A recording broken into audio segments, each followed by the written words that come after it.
Renewing certificates. One of the issues you will inevitably come across at some stage in your PKI career is the certificate lifetimes. When we set up a CA hierarchy, it's common practice to configure the root CA with a lifetime of 10 years or so, and the intermediate with about half that lifetime, and of course the issuing CAs with about 1 to 2 years. Now the problem is, what happens when the root certificate only has 1 year of its 10-year lifetime left? If the root CA issues a certificate to the intermediate server, it's no longer going to be a 5-year certificate. It's only going to be 1 year.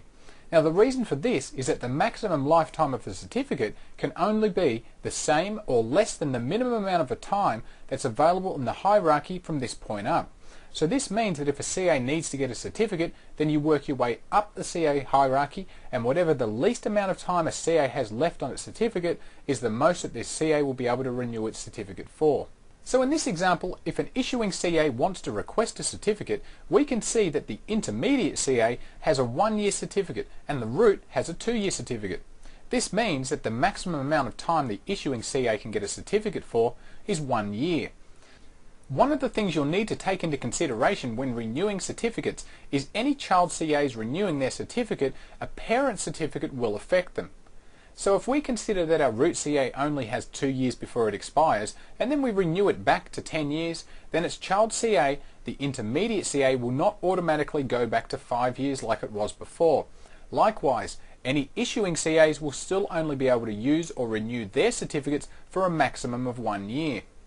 But if we then renew the intermediate CA back to 5 years, then any new certificates given to the issuing CAs can then again use their original setting of 2 years.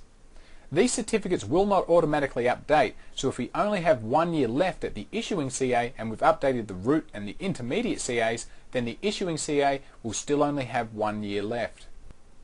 So let's take a look at how we renew a certificate, and we'll start off with our root CA.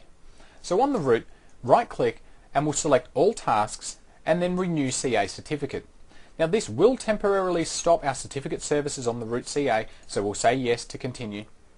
Now what will happen is this will open the certificate renewal and new key signing dialog box. Here we'll get a rather detailed message that tells us what we already know, that we're going to renew a certificate when yours is about to expire.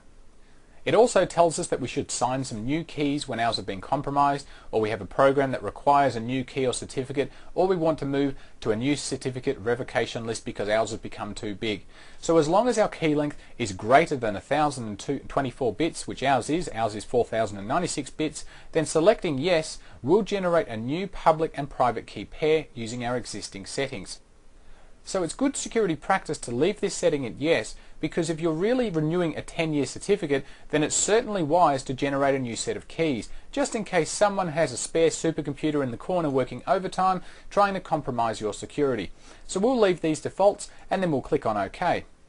Now this can take a short while as it needs to generate the key and restart the certificate services, so I'll pause this video and I'll come back when it's done.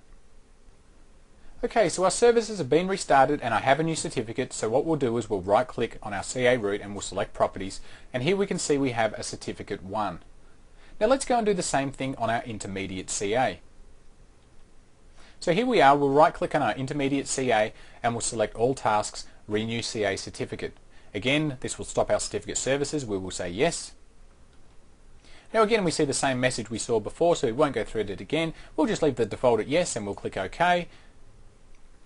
Now this time, our intermediate CA has to contact the root CA and issue a request for a new certificate.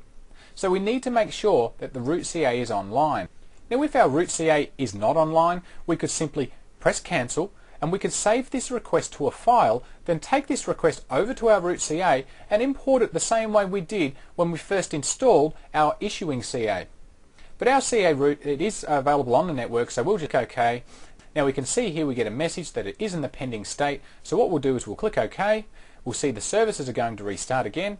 In the meantime, what we'll do is we'll jump back onto our CA root and then we'll have to issue the request for the new certificate. So back on our root CA, if we go to pending requests, we can see that we do actually have a new request, so we'll right click, select all tasks, and then we'll select issue.